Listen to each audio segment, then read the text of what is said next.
Reta final, direito penal, focado aí na Guarda Municipal de Sobral. Beleza? Vamos aqui, pessoal, nosso primeiro assunto, uma revisão teórica. A gente vai fazer dos pontos que realmente vão cair na sua prova. Então, da parte do crime, que está lá no edital, diz que o crime é um fato típico, ilícito e culpável. Teoria tripartite é a formação, o conceito de crime. Então, o crime tem que ser um fato típico, ilícito e culpável. O que é que a gente também tem que prestar atenção nessa reta final? A questão do conceito de infração penal. Infração penal, ela é um conceito dicotômico. O que é esse conceito dicotômico? Ou seja, se divide em dois, de crime e contravenção. Então, infração penal aqui no nosso conceito é crime e contravenção. Delito, na nossa teoria, é a mesma coisa de crime. Tranquilo? Então, a infração penal ela subdivide em duas. Existem os crimes e as contravenções. Quem são os elementos do fato típico? A gente não pode deixar de saber quem são os elementos do fato típico, né? Os elementos do fato típico, nós temos a conduta, o nexo causal, o resultado e a tipicidade. Um crime para acontecer que tem que ter uma conduta, tem que ter um resultado e tem que, logicamente, ter um nexo entre aquela conduta e o resultado. E, logicamente, essa conduta ela tem que ter uma previsão na lei. Então, existe a tipicidade. Então, os elementos do fato típico. Lembrando que o fato típico é dos elementos formadores do crime. Em relação à coação física irresistível, né, a gente sabe que a coação física ela exclui o fato típico, porque não existe dolo, não existe a intenção de praticar aquele crime quando alguém está praticando o crime porque está sendo coagido fisicamente. Lembrando que a coação moral ela exclui a culpabilidade, a coação física ela exclui o fato típico. Tranquilo? O conceito de causa também é muito importante. Causa é a ação ou omissão sem a qual o resultado ele não ocorre. Tá? O resultado ele é imputável a quem deu causa ao crime, ou seja, resultado lá da morte do cara, do crime de homicídio. Bom, quem deu a causa àquele crime vai ser penalizado, tá bom? Resultado ele é imputável a quem deu causa ao crime. Em relação à superveniência de uma causa relativamente independente, professor, como é que fica isso aqui? Isso aqui é aquele caso, velho caso da ambulância que se acidenta levando uma vítima que estava sofrendo uma tentativa de homicídio. Tá? Então, na verdade, a pessoa morreu não por causa da tentativa de praticar o homicídio. Ela morreu por causa do acidente logo após. Por isso que a causa é o quê? Superveniente, porque vem logo após. E essa superveniência de uma causa independente, que no caso foi o acidente, né, no caso aqui que a gente colocou, ela exclui a imputação quando ela produziu por si só o resultado. Então, por exemplo, o acidente foi produzido por si só, tá? Então vai excluir a imputação do homicídio, aquele cara que tentou matar o cara anteriormente, né? Antes da ambulância chegar e levar a vítima. Então, nesse caso, o que é que acontece? A superveniência de uma causa relativamente independente, ela vai excluir a imputação quando ela produziu por si só o resultado, como é o caso lá do acidente com a ambulância que gerou a morte da vítima, que antes já tinha sofrido uma tentativa de homicídio. E a ambulância estava levando ela para o hospital. Então, no caso, a causa seria o acidente. E a pessoa que não conseguiu matar a vítima, anteriormente só responde ali pelos atos praticados, no caso, a tentativa de homicídio. Bacana? Fica atento em relação ao dever de agir, a figura do garantidor, né?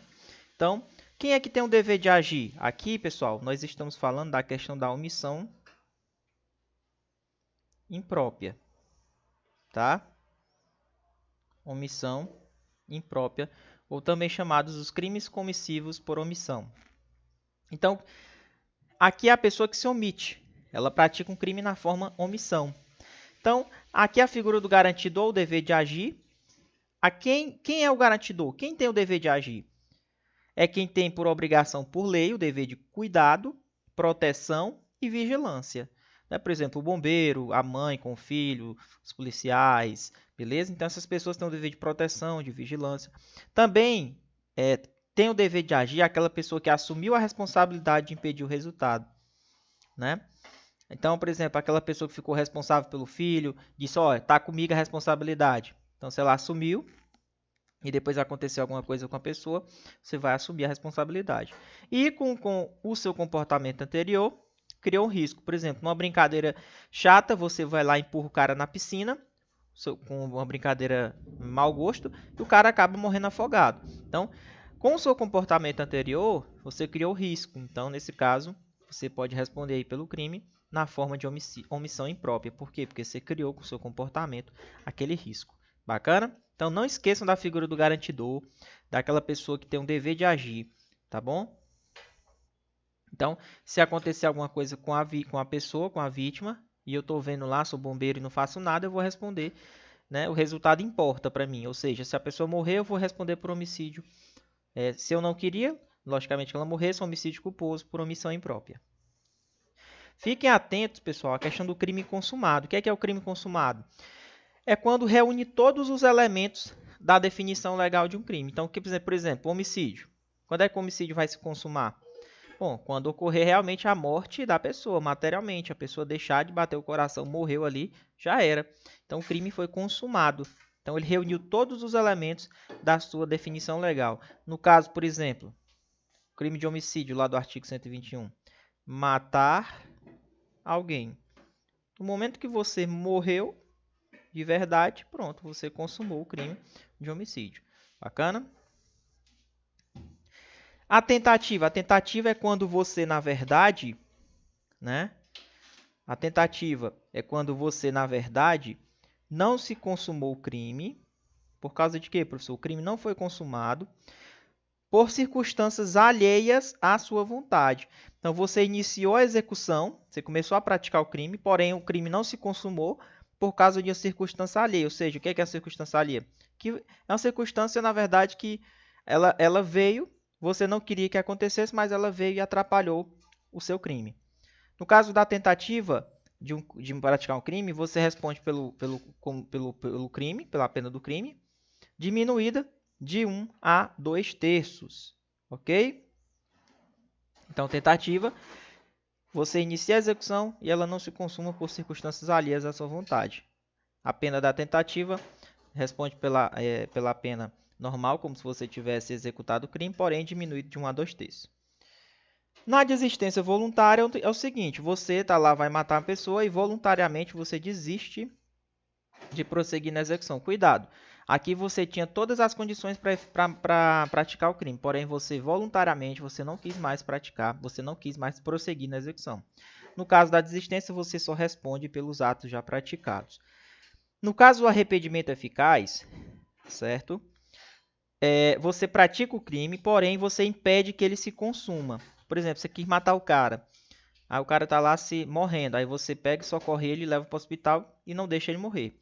Se você impediu que o resultado se produzisse, você não vai responder praticamente ali pelo crime que você queria praticar, porém você responde pelos atos já praticados. Por exemplo, tanto na desistência voluntária e no arrependimento eficaz, você responde pelos atos já praticados.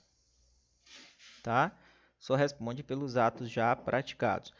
Então, por exemplo, na desistência voluntária e no arrependimento eficaz. Pô, tá, eu queria matar o cara, porém desisti. Queria matar o cara, até pratiquei os tiros nele, porém não deixei ele morrer. Levei ir para o hospital. Nesse caso, você só responde pelas lesões corporais, que são justamente o quê? Os atos já praticados por ele. Bacana? Você não iria responder pela tentativas. Na desistência voluntária e no arrependimento eficaz, você não responde por tentativa. Você vai responder por alguma outra coisa diferente da tentativa. No caso, como eu citei o exemplo aqui para vocês, no caso ele tentou matar o cara, se arrependeu, não quis mais. Tinha condição, só que não quis mais. Só responde pela lesão corporal que ele praticou na pessoa. Se ele deu um tiro na perna, você responde pela lesão corporal dele, que você deu naquela pessoa. Bacana? Arrependimento posterior. O que seria o arrependimento posterior? O arrependimento posterior, ele é aplicado aos crimes que não tenham violência ou grave ameaça. Lembrando, esse benefício aqui, ele não é aplicado aos crimes que possuam violência ou grave ameaça. Ele só pode ser aplicado a crimes que não tenham violência ou grave ameaça. O que é isso aqui? Vamos supor que tu furtou uma pessoa, né? E aí você se arrependeu e reparou o dano e restituiu aquela coisa àquela pessoa. até antes, né, do recebimento da denúncia. Beleza, por ato voluntário dele. Se ele restituiu, ele vai ser isento de pena? Não, a pena dele só vai ser reduzida.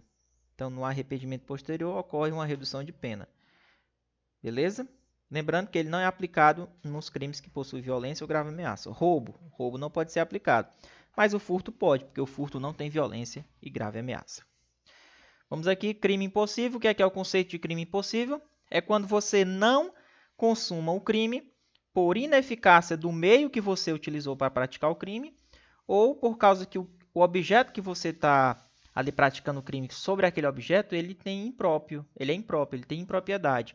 Por exemplo, você vai matar uma pessoa, né, com uma arma de plástico. Você quer matar ela a bala. Vai pegar uma arma de plástico e vai tentar matar ela. Não tem como. Como é que você vai se consumar o crime? O meio que você empregou, ele é impróprio, ele é ineficaz. Tá? Detalhe, no crime impossível, a ineficácia do meio tem que ser absoluta, tá? Porque se o meio ele tiver um pouquinho de possibilidade de ferir, de praticar, de lesionar, aí já não dá mais para ser crime impossível, tá? Absoluta impropriedade do objeto, por exemplo, a pessoa está morta. Como é que você vai matar uma pessoa que já está morta? O objeto ele é impróprio. Então, não tem como eu consumar aquele crime. Beleza? Então, crime impossível, ele não ocorre por ineficácia absoluta do meio ou pela absoluta impropriedade do objeto. Professor, e o crime doloso? O que é o crime doloso? O crime doloso é quando você tem a intenção, você quer praticar um crime, ou você assume o risco de produzir aquele crime. Quando você assume o risco, é o que a gente chama de dolo eventual. Certo? É o dolo eventual. Crime doloso, você tem a intenção de praticar aquele crime. O que é o crime culposo? Você não quer que o crime aconteça, porém você deu resultado por uma negligência sua, imprudência ou imperícia. Então, crime culposo, imprudência, negligência ou imperícia. Então, o crime aconteceu por uma negligência, imprudência e imperícia sua. Detalhe, no crime culposo, existe sim uma voluntariedade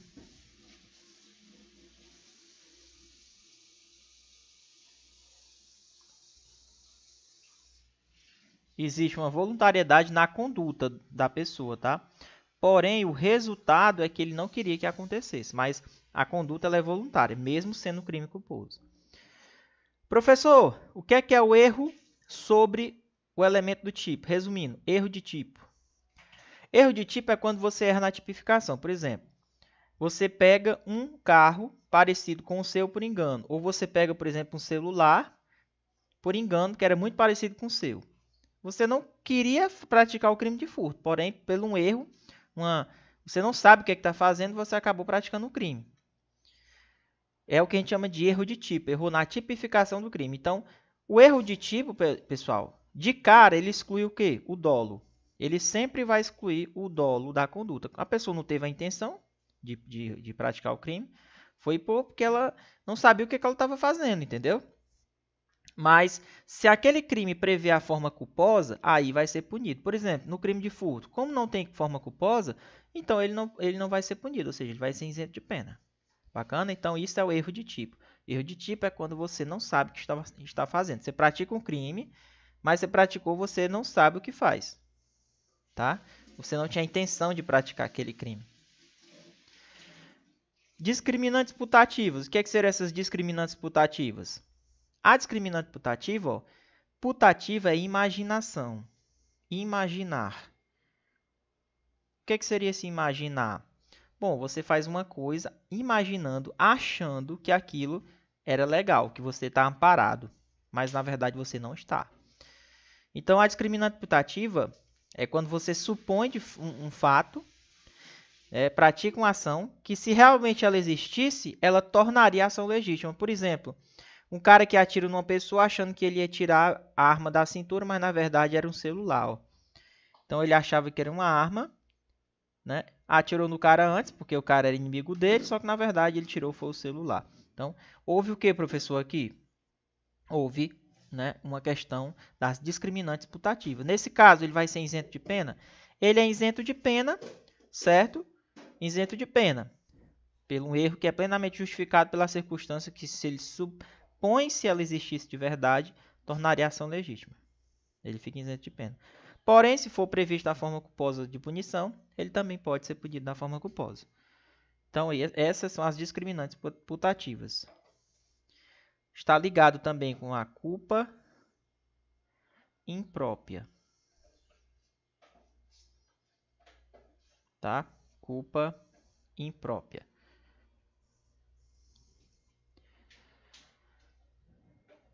Erro de pessoa. O erro de pessoa na verdade, você tem uma falsa percepção.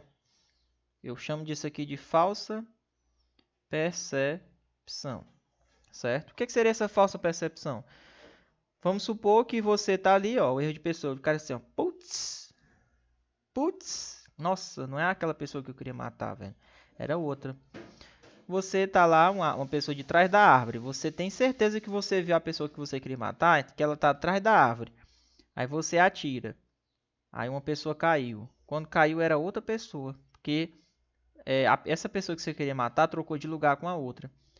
Então, você vai responder? Vai responder normalmente, como se você tivesse matado aquela pessoa que você queria matar. Então, só porque o nome disso é chamado erro de pessoa. Só isso. Você errou sobre a pessoa que você queria matar. Entendeu? Então, o erro quanto à pessoa contra a qual o crime é praticado, ele não isenta de pena. Você responde como se você tivesse matado a pessoa a quem você queria matar. É considerado as qualidades da pessoa contra quem você queria praticar o crime. E o erro de ilicitude, também chamado de erro de proibição, que é isso aqui. Aqui é quando você não sabia que aquela conduta era proibida. Né? Mas, diante disso, já deixo bem claro que o desconhecimento da lei é inexcusável, tá? Ah, é porque eu não sabia que era crime. Não impede de você ser punido, não. Então, o que seria o erro de proibição? O erro de proibição, se desse para evitar, se ele é inevitável, não dava para evitar de jeito nenhum, ele saber que aquilo era crime, aí ele fica isento de pena. Porém, se dava para evitar, porra, o cara entrou com droga aqui no Brasil, porque lá no país dele era permitido. Aí ele veio para cá achando que era também. Porra, ele tinha condição de saber disso, ele dava para ele pesquisar antes da viagem e tal, para saber, né? Já que não é permitido em todos os países, dava para ele ter uma noçãozinha. Se dava para evitar, ele responde pelo crime com a diminuição de 1/6 a 1/3. Porém, se é inevitável, não tinha como ele saber disso, aí ele é isento de pena. Aquele caso lá, como eu falei para vocês, o cara entra com droga aqui, achando, porque lá no país dele é permitido e aqui não é. Então, se ele faz isso, é o que a gente chama de erro de proibição. Ele não sabia que era proibido essa conduta no Brasil. Coação irresistível, o que é isso? A coação, como eu falei para vocês, tem a moral e a física. A física exclui o fato típico. A coação moral exclui a culpabilidade. Certo? O que seria essa coação? Alguém está te coagindo para você praticar um crime. Se você está sendo coagido, ou você está em cima de uma estrita obediência a uma ordem, por exemplo, esse caso aqui acontece só com funcionários públicos, uma ordem que parece ser legal, mas ela não é, né? Só é punível o autor da coação ou da ordem. Ou seja, professor, eu estou sendo coagido, porque o cara está com a minha filha lá de refém, ele está me coagindo para eu praticar um crime. Senão ele vai matar minha filha. Eu estou sendo coagido moralmente. Eu vou lá e mato o cara que ele quer para ele não matar minha filha. Eu vou responder? Não. Quem responde é quem estava coagindo. O crime vai ser imputado a quem estava me coagindo. Mesma coisa na ordem também, né? Na obediência a uma ordem que é ilegal. Né? Que ela é não manifestamente ilegal. Ou seja, uma ordem que parece ser legal, mas não é. Bom, por exemplo, o delegado vai lá, manda o cara cumprir o mandado de busca e apreensão. Né? E ele diz assim, não, vai lá na frente, cumpre o mandado, que daqui a pouco eu chego lá com o mandado. Ou seja, parece ser uma ordem legal, né? Mas não é. Na verdade, nem existia esse mandado. Aí o cara vai responder por invasão de domicílio, dano. Nesse caso, responde quem deu a ordem. Bacana? Só é punível o autor da coação ou da ordem. Vamos lá. Exclusão de licitude. O que seria a exclusão de licitude? Ela se dá de 4 formas. O estado de necessidade exclui a licitude, a legítima defesa exclui a licitude, o estrito cumprimento do dever legal exclui a licitude. E o exercício regular do direito também exclui a licitude. Bacana? Ficar atento ao conceito de estado de necessidade. O que seria o estado de necessidade? Alguém pratica o fato para salvar de um perigo atual. Cuidado, um perigo atual, que não provocou por sua vontade e nem podia evitar, né?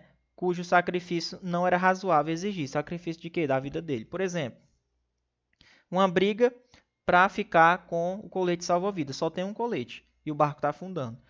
Pô, é razoável dar minha vida para o outro viver? Não, pô. Ele tem a vida dele, eu tenho a minha. Então a gente vai aqui entrar meio na lei da natureza. O perigo foi provocado por mim? Não. Não foi eu nem um colega que provocou. Não tinha como evitar. O barco está afundando. Agora, o sacrifício da minha vida não é razoável eu exigir o sacrifício da minha vida. Então, eu vou lutar para sobreviver. Se eu matar o cara, eu vou estar amparado pelo estado de necessidade. Bacana? Então, isso é que é o estado de necessidade. Matei o cara para ficar com o colete, por exemplo. Já a legítima defesa, que é uma também das excludentes, é quando você se defende de uma agressão injusta, né? Então, você usa os meios moderados necessários só para repelir a injusta agressão, só para cessar aquela injusta agressão. Uma das diferenças da legítima defesa para o estado de necessidade é que na legítima defesa o perigo é atual ou iminente. No estado de necessidade o perigo é só atual.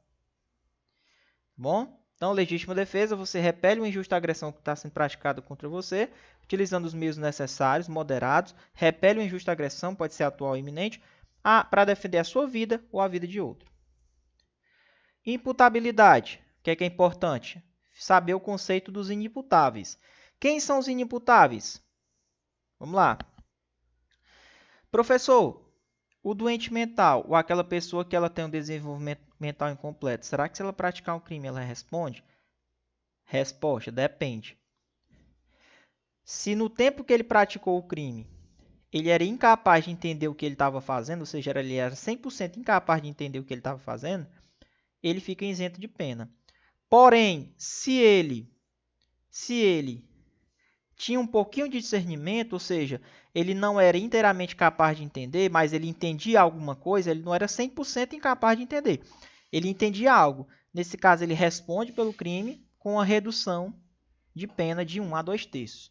Então, é muito importante em relação à questão aqui do doente mental e do cara que tem um desenvolvimento mental incompleto ou retardado que pratica um crime.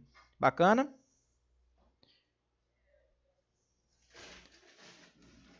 O agente que não era inteiramente capaz de entender o caráter ilícito do fato, a pena pode ser reduzida de 1 a 2 terços. É o que eu falei para vocês. Se ele tinha um pouquinho de discernimento, se ele tem um pouco de entendimento do que ele está fazendo, já é o suficiente. Pouco de entendimento já é o suficiente para ele responder, mas com redução de pena. Vamos lá. Menor de 18 anos é inimputável. Menor de 18 anos não comete crime. Ele fica sujeito à legislação especial, ao ECA. Professor, emoção e paixão exclui o crime? Não exclui, tá? Nem a emoção nem a paixão vai excluir o crime. Não exclui a imputabilidade penal, a emoção ou a paixão. E a embriaguez voluntária e culposa, aquela embriaguez que eu bebi para ficar corajoso. Ou então a embriaguez por negligência. Porque embriaguez voluntária e culposa pelo álcool ou por substância de efeitos análogos não exclui, tá, pessoal, também a imputabilidade. Então, ó, emoção e paixão não exclui. Embriaguez voluntária ou culposa não exclui. Agora, a embriaguez completa, que é aquela embriaguez proveniente de um caso fortuito ou de força maior, ou seja, você ficou embriagado por alguma coisa que aconteceu que não era da sua vontade e ela veio em cima de você, né? Um caso fortuito ou força maior. E aí você ficou 100% incapaz de entender o que você estava fazendo. Você está loucão. Você praticou um crime. Você fica isento de pena? Fica. Fica isento de pena. Mais detalhe, mesmo caso lá da doença mental. Se ele ficar 100% inteiramente incapaz de entender, ele fica isento de pena. Se ele entender um pouquinho, aí ele responde pelo crime, mesmo que seja proveniente de caso fortuito ou fosse maior, mas com uma redução de pena. Se ele entende um pouco ocorre uma redução de pena. Certo?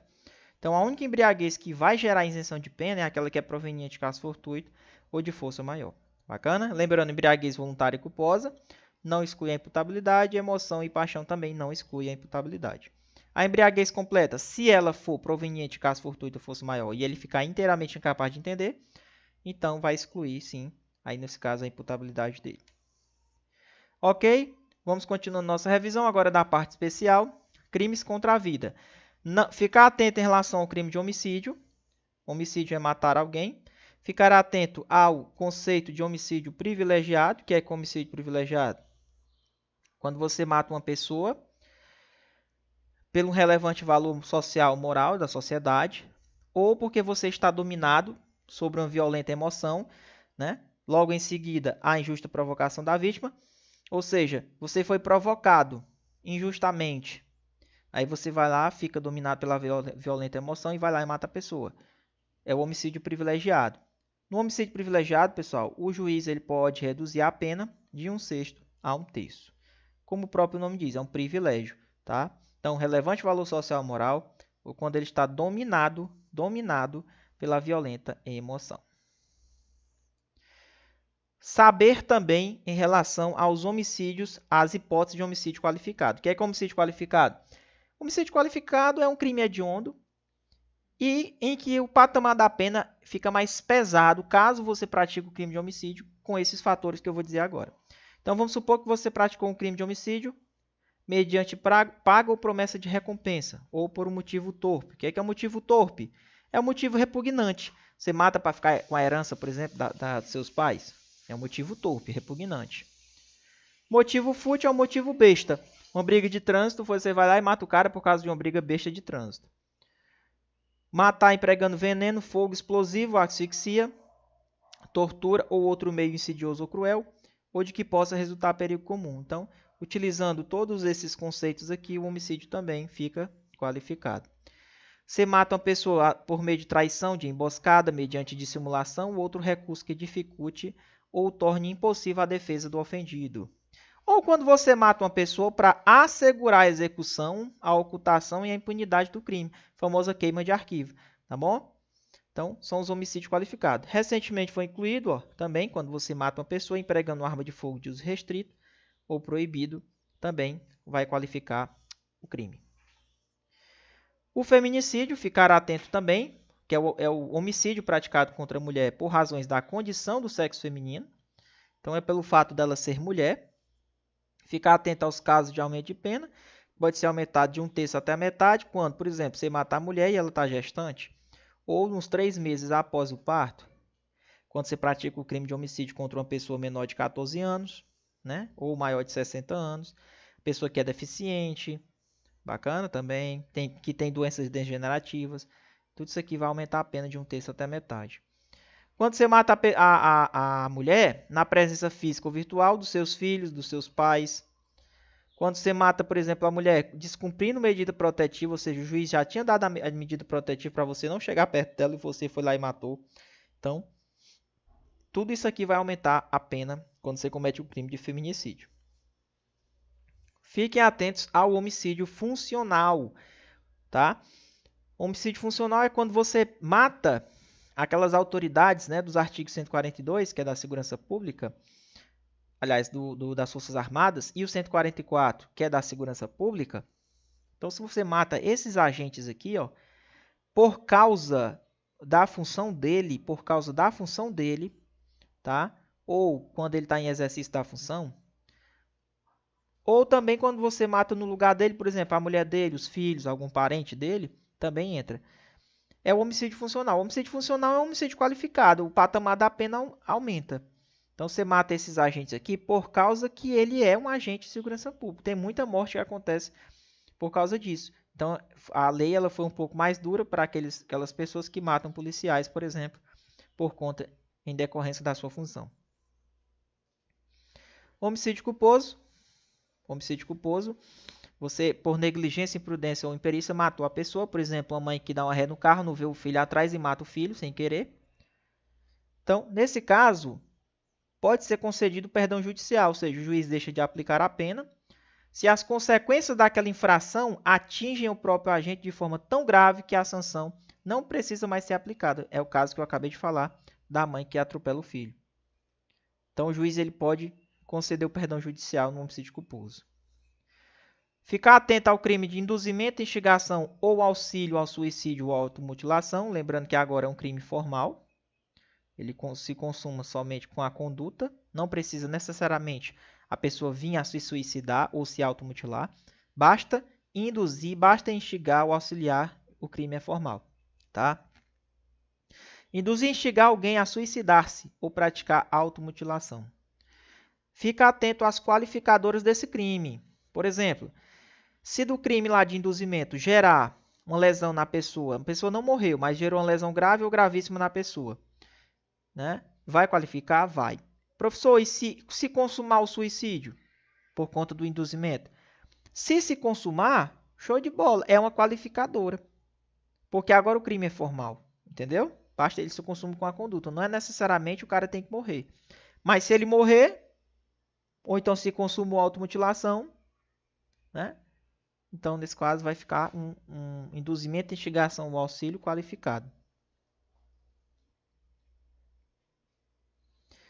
Quando é que a pena é duplicada? Se ele pratica por motivo egoístico, motivo torpe ou fútil, ou a vítima é menor.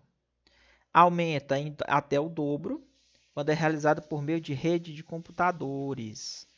E aumenta-se a pena em metade se ele é o líder ou coordenador do grupo ou de uma rede virtual que está induzindo aí a esses crimes de suicídio. Professor, se gerar lesão corporal de natureza gravíssima, e se o induzimento for contra uma pessoa que é menor de 14 anos? Nesse caso, se a pessoa é menor de 14 anos, você induziu e gerou lesão corporal gravíssima, você não responde pelo artigo 122, que é o induzimento. Você responde lá pela lesão corporal gravíssima do artigo 129 do Código Penal. Ah, entendi. Isso se for menor de 14 anos. Professor, mas se gerar a morte da pessoa e a pessoa era menor que 14 anos, você não responde pelo induzimento. Você responde pelo homicídio. Entendeu? Isso se for menor que 14.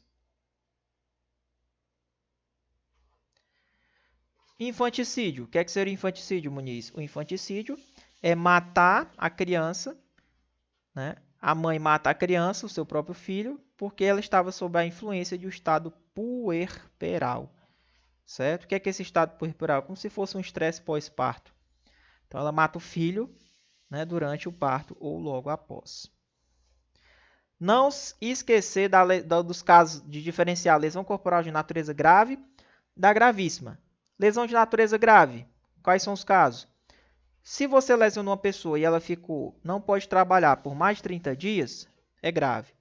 Se gerou perigo de vida, é grave. Se gerou uma debilidade permanente de um membro, sentido ou função. Cuidado, olha a palavra, debilidade. Debilidade do membro, sentido ou função. Se gerar perda, é gravíssima. Se gerar debilidade, é grave. Se gerar aceleração do parto, também, natureza grave. Presta atenção nos casos da gravíssima. Se da lesão gera uma incapacidade permanente para o trabalho, é gravíssima. Se a incapacidade for por mais de 30 dias, é grave. Se gerar enfermidade incurável, Muniz, gravíssima. Se gerar perda, não é a debilidade, a perda do membro do sentido da função, aí é gravíssima. E se gerar deformidade permanente, também gravíssima. E se gerar o aborto, é gravíssima. Agora, se gerar o que, professor? A aceleração do parto é grave, mas se gerar o aborto, tá? É gravíssima. Omissão de socorro, professor. Crime importante. Quando você deixa de prestar assistência a uma pessoa, quando dava para fazer, logicamente, a uma criança que está abandonada, uma pessoa, né, uma criança extraviada, uma pessoa que é inválida, ferida. Então, por exemplo, você deixa de prestar socorro a uma pessoa que sofreu um acidente ali, não tem ninguém, né? Ou está em grave, iminente perigo público, ou não pedir, ao mínimo ligar, pedir socorro à autoridade pública. Basta você ligar e pedir socorro à autoridade pública, pronto. Você já se livrou do crime da omissão de socorro. Crimes contra o patrimônio. Importante a gente ficar atento no crime de furto, né? O que é o furto? É quando você subtrai para si ou para outrem uma coisa alheia móvel. Não é com violência, tá? É subtrair sem violência. Ficar atento ao caso em que aumenta de 1/3 a pena se o crime de furto é praticado durante o repouso noturno. Durante o repouso noturno. É o único caso de aumento de pena aqui. Se o cara é primário, primeira vez que cometeu, e a coisa é de pequeno valor, o juiz pode pegar a pena de reclusão 1, substituir pela de detenção, pode diminuir de 1 a 2/3 ou aplicar somente a pena de multa. Então, são 3 situações que o juiz pode fazer quando o criminoso é primário. É o que a gente chama de furto privilegiado, tá? Professor, será que essa coisa móvel aqui que ele está falando se equipara à energia elétrica? Existe furto de energia elétrica? Existe. Se equipara sim, tá? As hipóteses de furto qualificado. Quando você furta com destruimento ou rompimento de obstáculo, abusando da confiança, tá? Você vai furtar, por exemplo, quando você quebra um vidro de um carro para furtar, um toca-fitas. Abuso de confiança, você pegou a confiança da pessoa depois furtou. Quando você emprega uma chave falsa, concurso de 2 ou mais pessoas, emprego de explosivo também deixa qualificado. Furtar mediante fraude, cuidado, né? Furto mediante fraude. E também quando cometido por meio de um dispositivo eletrônico ou informático. Você fraudou utilizando um dispositivo eletrônico ou informático. Estava acontecendo muito esses crimes, tá?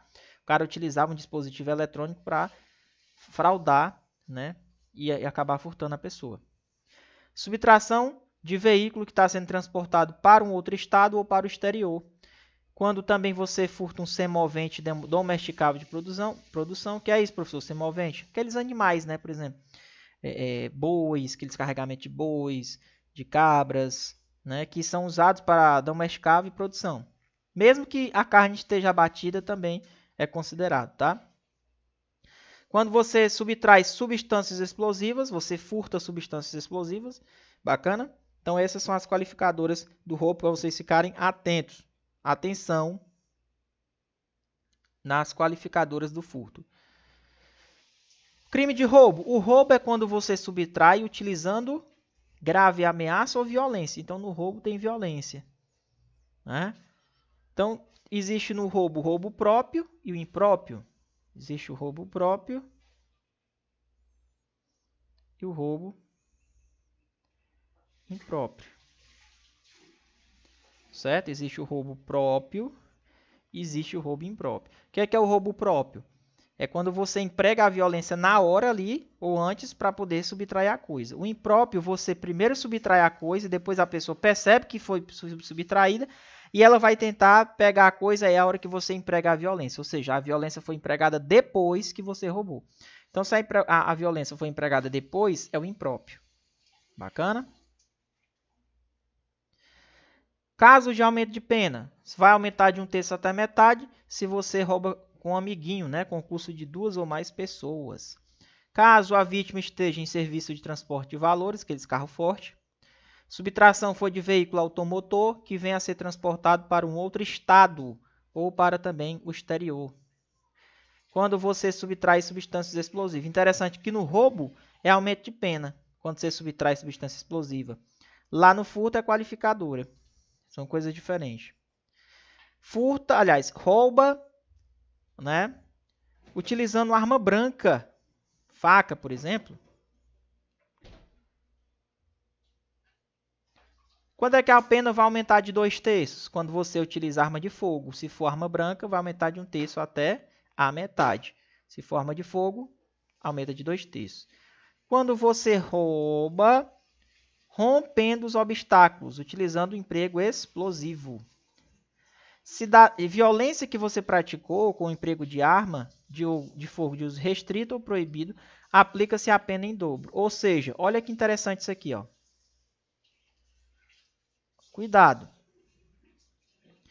Utilizar qualquer arma aumenta de 2/3. Arma branca, 1/3 até metade. Se for arma de fogo de uso restrito ou proibido, exclusivamente essas, ó, a pena é dobrada. Certo? Cuidado. Extorsão mediante sequestro, professor. O que seria essa extorsão mediante sequestro aqui? Também é um crime contra o patrimônio. Sequestrar a pessoa com a finalidade de quê? De obter uma vantagem. Vai ficar fazendo chantagem, né? Como condição de preço com resgate. Acontece muito isso. Detalhe, se o sequestro dura mais de 24 horas, se o sequestrado é menor de 18 ou maior que 60, ou se o crime é cometido por bando ou quadrilha, vai tornar o crime qualificado. Não esqueça desse detalhe. Ó. Mais de 24 horas, cometido contra menor de 18 ou maior que 60, vai qualificar o crime. Crime de dano é quando você destrói ou inutiliza ou deteriora uma coisa alheia de uma pessoa e ficar atento aos casos de dano qualificado. O que seria o dano qualificado? Você pratica uma violência à pessoa ou grave ameaça para praticar o crime de dano. Quando você, por exemplo, empregou uma substância explosiva para causar um dano àquela pessoa, aos patrimônios daquela pessoa. Quando você pratica o crime de dano contra patrimônio da União, dos Estados, do Distrito Federal, das autarquias, ou seja, da administração direta e indireta. Então, se você praticou um dano contra o patrimônio público, saiba, é crime de dano qualificado. Ou se você pratica o crime de dano por motivo egoístico, também torna o dano qualificado. O que seria o crime de apropriação indébita, professor? A apropriação indébita é quando alguém te dá a posse ou a detenção daquela coisa e você nunca mais devolve. Entendeu?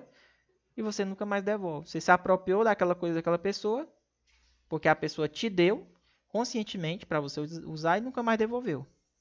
Tá? Diferentemente do furto, o furto a pessoa subtrai sem você olhar. Aumentada de um terço. Quais são as hipóteses que aumenta aqui a pena da apropriação indébita? Se aquela coisa que você tomou posse estava em depósito necessário, ou você era o tutor, curador daquela situação, ou seja, isso aqui facilitou você ficar com o produto, com o do crime, ou em razão de ofício, emprego ou profissão. O cara se aproveita do emprego da profissão, ficou lá com aquela coisa e pronto. Né? Se apropriou. Utilizando facilidades. Então, a pena aumentada, se a coisa vier até você por facilidade, pela alguma característica que gere facilidade você ficar com aquela coisa, né? Com aquela coisa móvel. Estelionato. Estelionato é quando você engana uma pessoa, né? Você vai obter uma vantagem lícita em prejuízo de uma pessoa, vai induzir ou manter ela em erro. Ela vai acreditar que aquilo que você está falando é verdade. E aí ela vai te entregar tudo. Então você é um malandro, usa artifício, ardil, qualquer outro meio fraudulento. Isso é estelionato, tá, pessoal? Você engana a pessoa, você vai colocar a pessoa em erro. Existe também o estelionato privilegiado, né? Quando você é a primeira vez que você praticou e a coisa é de pequeno valor. Receptação. Receptação é quando você adquire, recebe e transporta, né, em proveito próprio, uma coisa que você sabe que ela é produto de crime. Então, você está lá andando no carro que você sabe que é roubado. Não foi você que roubou, porém você sabe que é roubado. Você vai estar praticando um crime de receptação. Bacana? Receptação qualificada é quando você pega aquela coisa que é produto de crime e coloca para vender. Bota em atividade comercial e industrial. Inclusive, até mesmo comércio clandestino, você é receptação qualificada. Beleza? Receptação culposa, quando você adquiriu aquela coisa, mas naquele caso, você analisou que era totalmente desproporcional entre o valor e o preço daquela coisa, ou pelas condições que foi oferecida a você. Porra, uma moto dessa cara, o cara me vendendo por R$2.000, está errado. Então, essa percepção, tá certo? Então, se você adquiriu aquela coisa, você responde pela receptação culposa, né? Logicamente. Então, deve presumir-se obtida por meio criminoso. Então, aquela famosa situação, pô, tu vai comprar uma coisa, verifica a procedência da coisa, pô. Tá? Dava para presumir que foi obtido por algum meio criminoso. Então, a pessoa que adquire ou recebe essas coisas responde sim pelo crime. Né? No caso aí, receptação culposa, que a gente chama, né?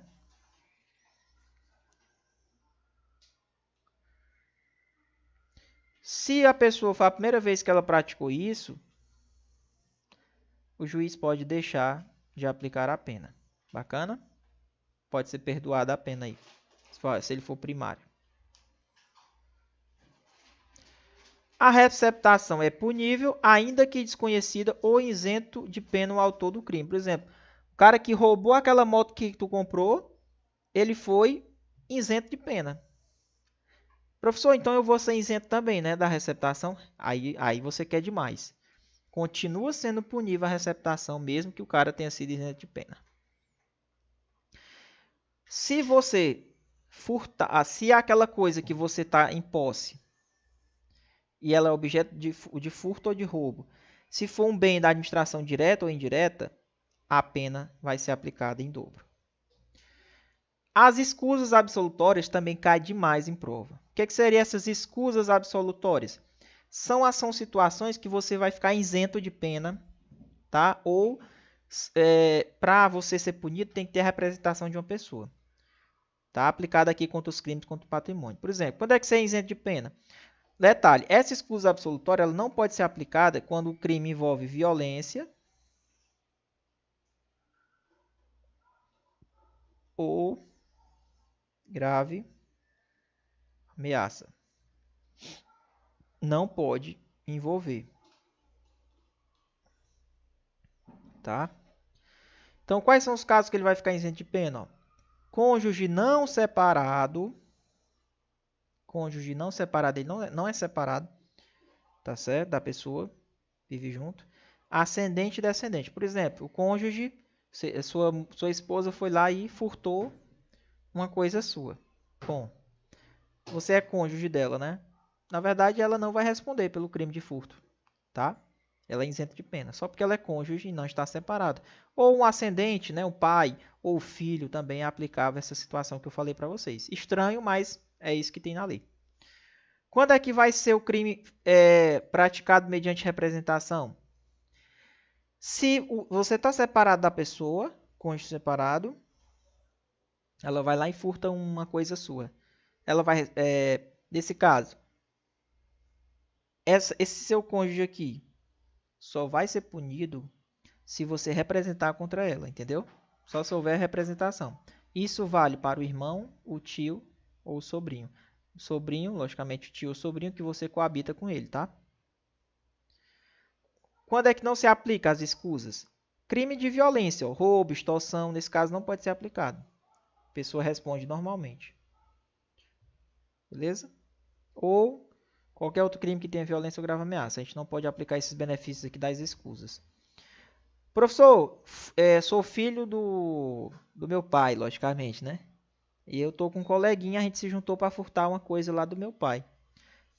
Eu não respondo, mas o coleguinha, que é estranho, o coleguinha responde. Não é aplicável essa escusa absolutória ao coleguinha, tá? E caso o seu pai tenha uma idade maior que 60 anos, não pode também aplicar essas escusas. Então, se seus pais, se essa pessoa que você praticou é maior que 60 anos, aí eu já quebro totalmente a possibilidade de aplicar essas escusas absolutórias, tá? Vamos passando aqui, crimes contra a administração pública. Focar no peculato. O que é o peculato? É quando você se apropria por causa da sua função, por causa que você é funcionário público, de quê? De um dinheiro, de um valor, né? Por causa da sua função, porque você tem posse daquilo em razão da sua função. Aí vai lá e você desvia aquela coisa. Então, isso é o peculato. O peculato é como se fosse uma apropriação indébita, só que praticada por funcionário público. Só que, na verdade, é chamado peculato, certo? Ficar atento ao peculato culposo. É quando, por negligência, você praticou esse crime. Você, por exemplo, é chefe de uma seção, saiu para tomar um café, deixou tudo aberto. Aí foram lá e pegaram os computadores. Pô, você tem culpa nisso. Você é responsável pelo setor.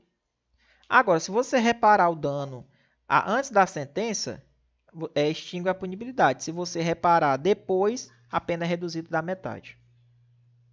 Beleza? Reduzido da metade, se é posterior, e extingue a punibilidade se ele repara antes da sentença. Crime de concussão. O que é a concussão, Muniz? É exigir. É quando você exige uma vantagem. Você está exigindo, meu amigo, me dê isso. Ainda que fora da função ou antes de assumi-la. mas em razão dessa função, uma vantagem indevida. Então, você vai lá e exige uma vantagenzinha de um local, né?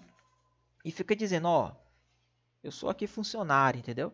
Eu trabalho em tal canto, meu amigão. Se você não fizer isso, tá? Eu quero que você me dê comida toda semana, né? Eu quero o almoço aqui toda semana.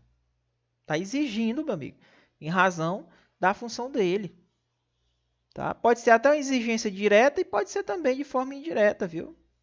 Mas ele faz isso em razão da função. Então a palavra-chave aqui é exigir. Corrupção passiva. O que é que seria a corrupção passiva? Corrupção passiva é quando você solicita ou recebe. Então os verbos aqui é solicitar ou receber. O que, professor? Uma vantagenzinha para deixar de fazer suas obrigações, né?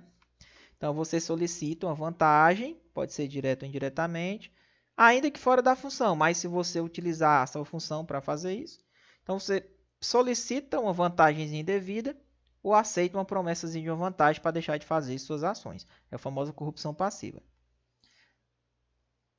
Corrupção passiva privilegiada, professor. Na verdade, a corrupção passiva você deixa de fazer porque você vai receber alguma coisa, uma vantagem.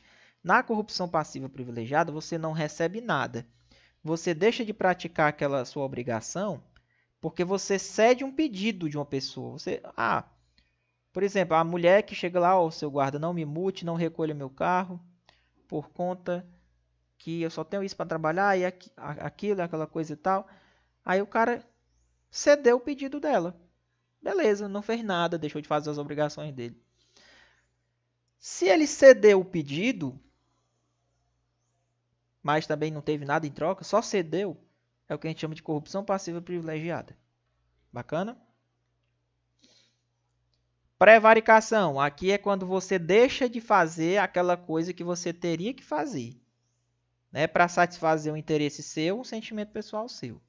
Então, você retarda ou deixa de praticar um ato de ofício ou pratica um ato de ofício contra a lei. Por exemplo, o cara vai lá e multa o carro do cara só porque ele é do Palmeiras.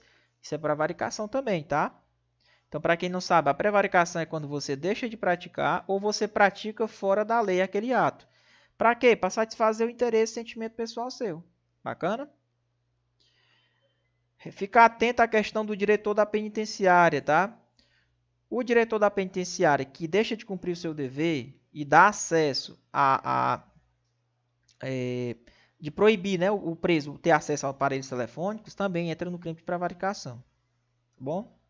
Então ele vai lá, permite a comunicação com os outros presos, né, ou com o ambiente externo. Isso aqui também entra nas mesmas penas do crime de prevaricação.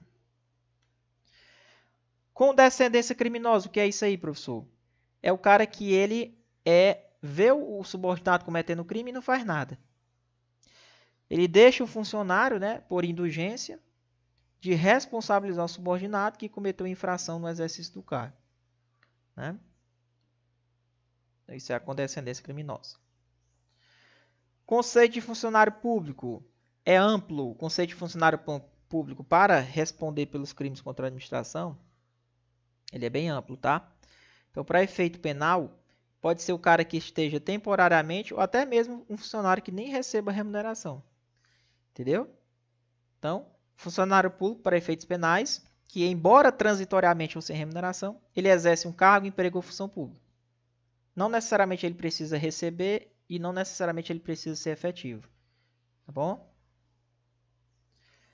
A pena será aumentada da terça parte. Se o cara que praticou o crime contra a administração pública, tá, ele assume um cargo em comissão, um cargo de chefia. Lógico, o chefe tem que dar exemplo. Se ele for ele que praticar, a pena aumentada da terça parte. Crimes contra o Estado Democrático de Direito. Cuidado, né? Crimes contra a soberania nacional. Vamos saber aqui quais são esses crimes, pessoal, contra a soberania nacional. Primeiro, atentado à soberania. O que é isso aqui? É quando você negocia com o governo ou um grupo estrangeiro, né? Com o fim de provocar atos de guerra contra o seu país. Você está praticando um atentado à soberania e é crime. Tá bom? A pena vai ser aumentada da metade ou até o dobro se for declarada a guerra por causa disso. Beleza? Em decorrência daquelas condutas que você praticou. Né? Então, aqui é o cara que vai provocar, negociando com outro país, para outro país invadir, né? Declarar outro tipo de guerra contra o país ou invadi-lo. Beleza? A pena é aumentada até a metade até o dobro, da metade até o dobro, se for declarada guerra por conta dessa sua negociação. Crime de atentado à integridade nacional. É o cara que pratica violência ou grave ameaça com a finalidade de desmembrar parte do território nacional para constituir um país independente. Então aqui é o cara que vai praticar violência com a finalidade de desmembrar uma parte do território, por exemplo, lá um estado, né, o Brasil, para pegar e formar um país. Ele vai tentar desmembrar um estado para tentar formar um país independente. É crime de atentado à integridade nacional. Crime de espionagem é quando você entrega a um governo estrangeiro, certo? Você vai entregar ao governo estrangeiro documentos e informações secretos e ultrasecretos nos termos da lei. E essa revelação, pessoal, ela tem que colocar em perigo a ordem constitucional do país. Entendeu? Ah, entendi. Então é o crime de espionagem? Espionagem é quando você entrega, né? Você vai lá, entrega a um governo estrangeiro, está espionando a seus agentes, informações, documentos secretos, cuja a revelação desses documentos pode colocar em perigo a preservação da ordem daquele país lá que você está espionando. Beleza? Então, é o crime de espionagem. Lembrando, não constitui crime a comunicação, a entrega ou a publicação de informações ou de documentos com o fim de expor a prática de crime ou a violação dos direitos humanos. Ou seja, o que é isso aqui, professor? Se você comunica, entrega, publica informações de documentos daqui para um outro país, mas a finalidade é expor que está acontecendo um crime aqui dentro do país ou está acontecendo violação de direitos humanos, nesse caso não é crime, tá?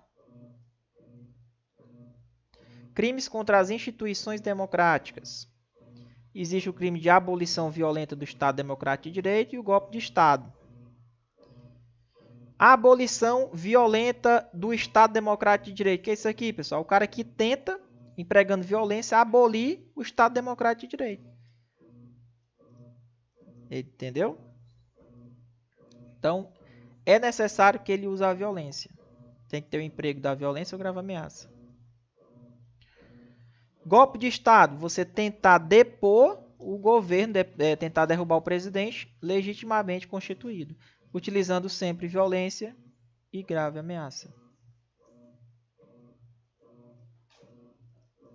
Crimes contra o funcionamento das instituições democráticas dentro do processo eleitoral. Existe o crime de interrupção do processo eleitoral, o crime de violência política. O que seria o crime de interrupção do processo eleitoral?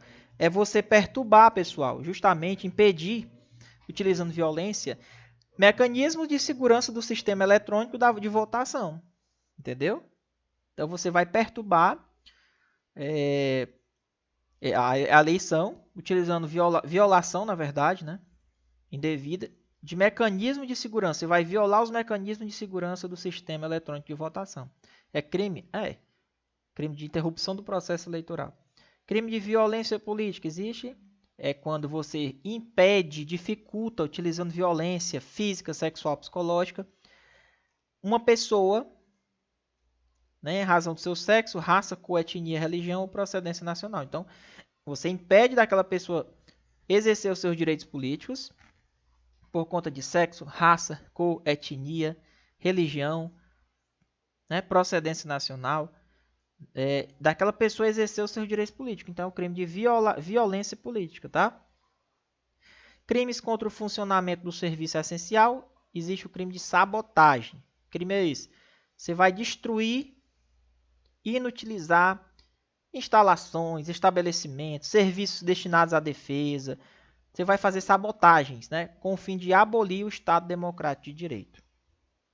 E aí a gente finaliza a nossa revisão para aqui de direito penal. Beleza, pessoal?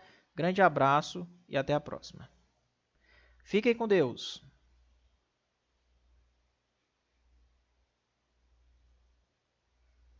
Professor Muniz, entre em contato se quiser fazer curso aí para as carreiras policiais.